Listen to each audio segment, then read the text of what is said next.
নমস্কাৰ আপোনালোকক পোনপ্ৰথমে যোৱাকালি যিটো ঘটনা হৈ গ'ল নিমাতি ঘাটৰ তাৰে আপোনালোকক দুটামান দৃশ্য দেখাই ল'ব বিচাৰিছোঁ। তাৰপিছত বাকীখিনি কথা আপোনালোকৰ লগত আলোচনা কৰি আছোঁ। আপোনালোকে কণ্টিনিউ কৰি থাকক।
নিশ্চয় ভিডিঅ'কেইটা দেখিলে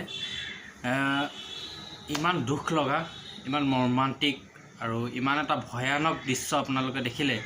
কিন্তু এনেকুৱা এই দৃশ্যসমূহ মানে দেখি আপোনালোকক কেনেকুৱা লাগিছে কমেণ্ট বক্সত জনাব। আৰু বিশেষকৈ এই ভুলবিলাক কাৰ আপোনালোকে নিজে বিচাৰ কৰিব। প্ৰথম কথাটো হ'ল আধাৰশিলা স্থাপন কৰিছিলে 2016 চনত আৰু 21 চনত দুবাৰকৈ আধাৰশিলা স্থাপন কৰাৰ পিছতো দলংখন সম্পূৰ্ণ হৈ নুঠিল। সেইটো হৈছে প্ৰথম কথা।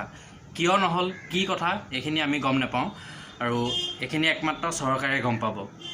আৰু দ্বিতীয় কথাটো হ'ল যে যিখিনি নিমাতি ঘাটত যিখিনি ব্ৰহ্মপুত্ৰৰ ওপৰত ফেৰী চলি থাকে, সেই ফেৰীখিনিত প্ৰথম কথা হৈছে এই লাইফ জেকেট একদমেই কম থাকে। আৰু তাত মানে যিখিনি নাৱৰীয়া থাকে, মানে যিখিনি ফেৰী চালক থাকে, তো তেওঁলোকক এখন লাইচেঞ্চ দি দিয়ে আৰু তেওঁলোকে চলাবলৈ আৰম্ভ কৰে। কিন্তু তেওঁলোকে ইমানখিনি জানে নে নাজানে সেইখিনি একো মানে বিজ্ঞানসন্মতভাৱে একো পৰীক্ষা নিৰীক্ষা নকৰাকৈ নাওবিলাক চলাই থাকে। সেইটো এটা কথা। আৰু সেই দলংখন ইমান দিনে দলংখন হৈ নুঠিল, কিয় হৈ নুঠিল, এইটো এটা বহুত ডাঙৰ প্ৰশ্ন। কিয় হৈ নুঠিল ইমান বছৰে? এতিয়া মানে তৎপৰতাত লাগিব, কাম অলপ লাগিব, আৰু দুদিনৰ পিছত একে মানে তেনেকৈ থমকি ৰখি যাব। আৰু এই নাও মানে ফেৰীকেইখন তাৰে যোনখিনি চালক বা যিখিনি আছে, মানে তাৰে যিমানখিনি কমিটি মানুহ আছে, মোৰ বোধে তেওঁলোকৰ কাৰণে চৰকাৰে ভয় খাই চাগে। সেইটো কাৰণে দলংখন আজিলৈ হৈ নুঠিল। কাৰণ দলং হৈ যোৱাৰ লগে লগে এই ফেৰী চালকবিলাকৰ একেবাৰে বিজনেছটো নাইকিয়া হৈ যাব। সেই গতিকেলৈ তেওঁলোকৰ কাৰণে ভয় কৰিহে দলংখন আজিলৈকৈ সম্পূৰ্ণ হৈ নুঠিল বুলি মই ভাবোঁ। বেলেগে কি ভাবে নাজানো, মই সেইটোৱে ভাবিছোঁ। ঠিক আছে। আৰু যিখন নাৱত 80জনমান যাত্ৰী কেপাচিটি আছে, আৰু সিমানখিনি কেপাচিটি থকাৰ পাছত নাওখনত কিমান যাত্ৰী নিছে, কিন্তু সেই যিসকলে মানে ফেৰী পৰিচালনা কৰে, মানে চলায়, তেওঁলোকে গম নাপায় যে ফেৰীখনত কিমান মানুহ আছিলে। সেইটো এটা প্ৰথম কথা হ'ল। ইমানখিনি যাত্ৰী লৈ গৈছে আৰু তেওঁলোকে নিজেই গম নাপায় যে তাত কিমান যাত্ৰী আছিলে। এইটো এটা ভাবিবলগীয়া কথা। ইমান এটা ডাঙৰ ঘটনা হোৱাৰ পিছত যেতিয়া ফেৰীখন ডুবি আপোনাৰ 1.5 কিলোমিটাৰমান দূৰত পাইছে বুলি কৈছে। কিন্তু এতিয়ালৈকে সেইখন উলিয়াবলৈ পৰা নাই, কিন্তু পাইছে বুলি কৈছে। তাতে কিমান মানুহ সোমাই আছে সেইটো এতিয়ালৈকে কোনো সঠিককৈ ক'ব পৰা নাই। ঠিক আছে। আৰু এই ফেৰী এক্সিডেণ্টটো কেনেদৰে হ'ল, কি কাৰণত হ'ল, তো এইখিনি মানে চৰকাৰে উচিত তদন্ত কৰিব লাগে, যাতে কাৰ ভুলৰ বাবে এনেকুৱা এটা ঘটনা সংঘটিত হ'বলগীয়া হ'ল। তো সেয়ে চৰকাৰৰ ওচৰত আমাৰ ফালৰ পৰা বিনম্ৰ অনুৰোধ জনাইছোঁ, তেওঁলোকে যাতে এই ঘটনাটো লৈ ভালদৰে তদন্ত কৰে।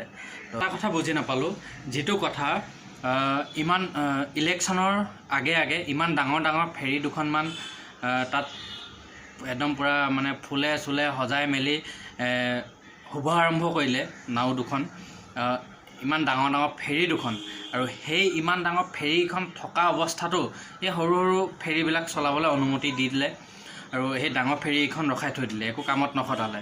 তো ইলেকশ্যনৰ আগত সেই কামটো কৰিলে, তাৰপিছত সেইখন মানে কাম নাই, সেইখন ভৰাই থৈ দিলে। তো চৰকাৰে এইবিলাক কৰিব নালাগে আচলতে। যদি মুকলি কৰিছিলে চলাব দিব লাগিছিল ইমান ডাঙৰ ডাঙৰকেইখন, আৰু ইমান ডাঙৰ নাওকেইখন মানে হয়তো সেইকেইখন চলা হ'লে আজি ইমান ডাঙৰ এটা এক্সিডেণ্ট নহ'ল হ'লে। ইমান সৰু সৰু নাও কাৰণেহে, সৰু সৰু ফেৰীৰ কাৰণেহে এক্সিডেণ্টটো হ'ল বুলি আমি ভাবিছোঁ। গতিকেলৈ আপোনালোকেও অলপ বিচাৰ কৰিব যে কাৰ ভুলৰ কাৰণে কালি ঘটনাটো সংঘটিত হ'ল, আৰু কালি ঘটনাটোত যিখিনি আহত হৈছে তেওঁলোকৰ যাতে সোনকালে সুস্থ হৈ উঠে সেয়ে কামনা কৰিছোঁ। আৰু যিকেইজন লোক নিহত হৈছে আৰু সেইকেইজন লোকলৈ মানে ভগৱানৰ ওচৰত প্ৰাৰ্থনা কৰিছোঁ, তেওঁলোকৰ আত্মাই যে চিৰশান্তি লাভ কৰে তাকে কামনা কৰিছোঁ।